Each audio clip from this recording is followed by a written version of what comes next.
Alex's thick, calloused hand gripped the heavy iron switch of the main sorting machine. With one firm pull, the engine shuddered, released a long breath of exhaust, and finally spun to a halt. Then came the silence. It rushed into the open courtyard, thick and heavy. After months of grinding gears, the shouts of debt collectors, and the deafening, relentless noise of pure survival, this sudden quiet didn't feel peaceful. It felt terrifying. In the doorway of the old wooden house, Tuna stepped into the morning light. She wasn't wearing her usual mud-stained canvas work shirt or her faded rubber boots. Instead, she wore a simple, elegant white dress. Her hands rested gently on the bamboo railing. They were scrubbed completely clean, yet the deep, permanent scratches from peeling raw cassava still showed clearly on her skin. Looking out at the pristine, washed crates stacked carefully into an aisle across the red farm dirt, the fragile reality of this moment hit them both. Welcome back to our world. If you've walked alongside Alex, Tuna, and little Henry through the storms, the failing soil, and the sleepless nights holding this farm together, you know that today is a day we never actually thought we would reach. The machines are off, the harvest is safe. But as the wooden benches begin to fill with the neighbors who saved them from ruin, Alex is about to realize that the pressure of honoring this community might be heavier than any debt they ever owed. The transition from a working factory to a place of celebration happened in the quietest, most deliberate ways. This wasn't a fancy hotel in the city with manicured lawns and crystal glasses. This was the exact same ground where just weeks ago they had fought their hardest battles. Alex moved through the yard, his boots crunching softly against the gravel. He reached up, carefully stringing warm yellow paper lanterns between the young, fragile branches of the pomelo trees. The rusted metal frames of the conveyor belts stood silently in the background, offering a stark, beautiful contrast to the delicate paper globes. Henry darted out from the kitchen, his tiny feet slapping against the dirt in a stiff, slightly oversized little suit, completely ignoring the fact that his knees were already getting dusty. He carried a small woven basket, practicing his walk down the makeshift aisle. For Alex and Tuna, happiness wasn't found by escaping to the city. Happiness was standing in the very dirt that had broken their backs, looking at the fruit it finally produced. But as the sun climbed higher, the quiet morning gave way to a rising, overwhelming energy. By the side of the house, where the old corrugated tin roof extended over the patio, the air grew thick with fragrant grey smoke. This wasn't a catered wedding with a corporate menu. This was a harvest feast, and the village had arrived to take over. Ba Puong stood at the center of the chaos, a faded floral apron tied tight across her waist. With a swift, commanding motion, she directed the village women. There was no recipe book, just a deep, unspoken rhythm passed down through decades of rural living. Massive cast-iron woks were hoisted over roaring wood fires. The sharp, bright scent of bruised lemongrass, crushing garlic, and sizzling local pork filled the yard. The women moved in perfect sync, chopping fresh greens from Tuna's garden, their voices rising over the crackle of the burning longan wood. Alex stood near the edge of the seating area, nervously adjusting the edge of a wooden crate for the 5th time. His chest felt incredibly tight. He looked at the weathered faces of the elders taking their seats on the benches, men and women wearing their best, though deeply worn, button-down shirts and traditional blouses. These were the people who had brought them seed when their crops failed, the people who had lent them labor when the loan shark circled. Hosting them today wasn't just about sharing a meal, it was a profound debt of the soul. A true rural enterprise doesn't just extract value from the earth. It must become the beating heart that feeds and anchors the community. Alex wiped his hands on his trousers, feeling the immense weight of their expectation. He looked up. Beyond the smoke of the outdoor kitchen, the sky was changing. A thick, bruised grey cloud was rolling heavily over the peak of the green mountain, moving straight toward the lantern-lit yard. The wind suddenly shifted, carrying the unmistakable metallic smell of impending rain. The first heavy drop of water hit the dry, red earth with a soft, distinct thud. Then another, striking the edge of the wooden benches where the elders sat. Alex froze completely. His hand, still gripping a string of paper lanterns, dropped slowly to his side. In rural agriculture, a sudden drizzle is usually a blessing, a sign of fertile soil and good fortune for the upcoming season. But today, with the entire village seated under the open sky and massive cast-iron woks bubbling over open wood fires, it felt like an impending disaster. He looked across the yard toward the wooden house. Tu Na was watching from the porch, her elegant white dress suddenly looking incredibly fragile against the rapidly darkening grey sky.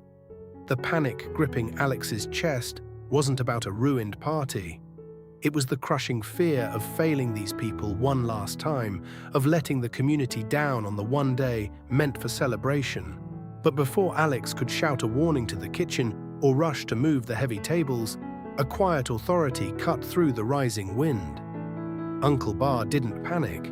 He simply stood up from the front bench, pointed a weathered finger toward the factory shed, and snapped his fingers once. What happened next was a silent masterclass in rural resilience. There was no screaming, no chaotic scrambling. The factory workers, men who had spent the last 8 months fighting broken machinery, sorting belts, and monsoon mud alongside Alex, moved with immediate purpose. They sprinted to the shed and dragged out the massive, heavy-duty industrial blue tarps. These were the exact same thick, ugly plastic covers they had used to save the drying racks from the devastating flash floods just months ago. Watch closely as they work, because this is where the practical meets the profound. This isn't a frantic rush, it is a synchronized muscular rhythm built purely from lived experience. They hoisted the thick, coarse ropes over the sturdy branches of the young pomelo trees, their arms straining as they pulled the heavy blue fabric tight across the entire courtyard. Have you ever noticed how the very tools of our hardest struggles often become our greatest protectors? The sound of the wind was instantly replaced by the steady, comforting drumming rhythm of rain hitting the thick plastic canopy overhead. The harsh industrial blue tarps, symbols of their most desperate, terrifying nights of survival, were now acting as a massive, impenetrable shield, protecting their families and their one day of joy. Under the safety of that makeshift canopy, the atmosphere of the yard completely changed. The frantic, nervous energy settled into a profound, heavy stillness, punctuated only by the rhythmic tapping of the rain above and the gentle sizzle of the cooking fires. The ceremony was finally about to begin. Alex stood at the end of the aisle, an aisle formed perfectly by those stacked, pristine cassava crates. He watched closely as his mother, sitting next to Ba Huang in the front row, reached deep into her pocket. She pulled out a faded cotton handkerchief, pressing it quietly to her eyes to catch a falling tear. Beside her, Ba Huang simply nodded, his jaw tight, his own weathered eyes shining in the dim, lantern-lit air. These tears were not simply for a wedding. They were the collective, silent release of a community that had watched this young family almost break under the crushing weight of debt and barren soil, only to stubbornly claw their way back to life. And then came little Henry. He marched down the dirt aisle with absolute unbroken concentration. His slightly oversized suit jacket hung a bit past his small wrists, but he held the small woven basket against his chest as if he were carrying the most precious cargo in the world. He completely ignored the damp dust gathering on his stiff, uncomfortable formal shoes. In his innocent, fierce focus, you could see the exact reason Alex and Tu Na had refused to quit during the darkest months. A family might be built by the sweat of the parents, but it is anchored and held together by the innocent children they fight to protect.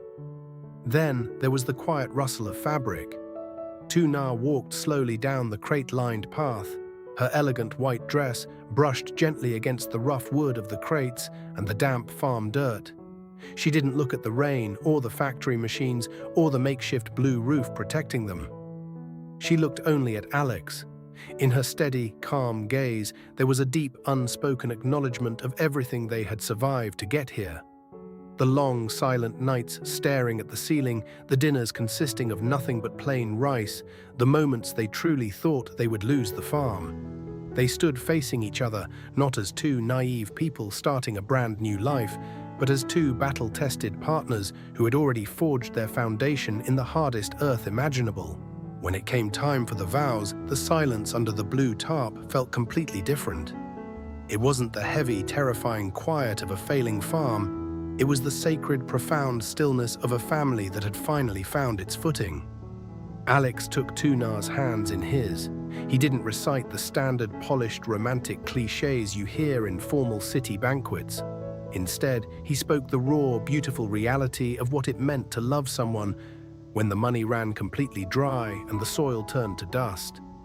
He promised to fiercely protect this family, to honor the land they stood on, and to never forget the neighbors who sat before them today, the people who had literally pulled them from the dark. Tuna's eyes filled with tears, but her steady gaze never wavered. She squeezed his hands back, her own weathered fingers holding onto him like an absolute anchor. In her silent nod, she accepted not just the ring, but the entirety of their shared struggle and the fragile peace they had finally earned. Then Alex reached deep into his pocket. He didn't pull out a velvet box or a flawless, expensive diamond. He pulled out the simple metal ring, the exact same one they had lost in the monsoon mud and frantically dug out with their bare hands during their hardest, most desperate month. The faint, permanent scratch on its surface was still there, a quiet reminder of the dirt it came from. As he slid it onto Tuna's calloused finger, the entire village erupted. The clapping and cheering echoed against the thick plastic canopy, entirely drowning out the steady sound of the rain. True value cannot be bought. It is forged in hardship, lost in the dirt, and dug back up with your own two hands.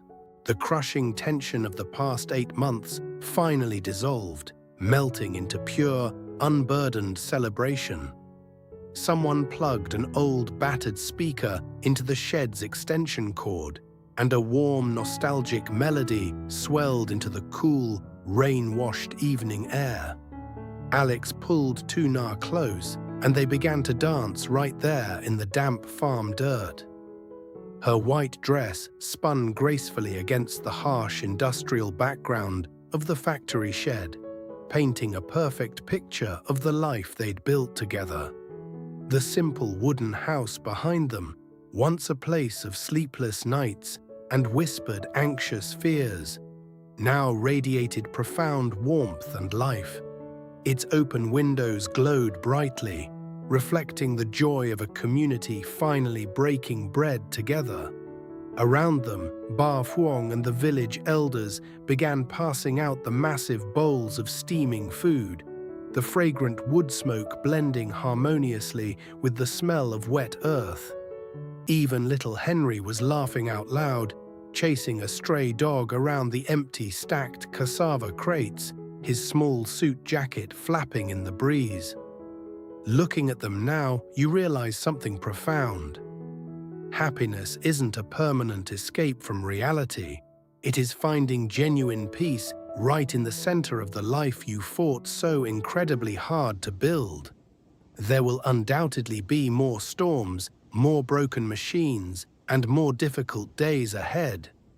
But tonight, under the glow of the yellow paper lanterns and the steady rhythm of the rain, they are finally safe. A life built with your own hands, surrounded by the people who helped you pour the foundation, is a life built to last. If you've ever had to fight to protect your family's happiness, share your story in the comments below. We read every single comment, so let us know how your community has supported you during difficult times.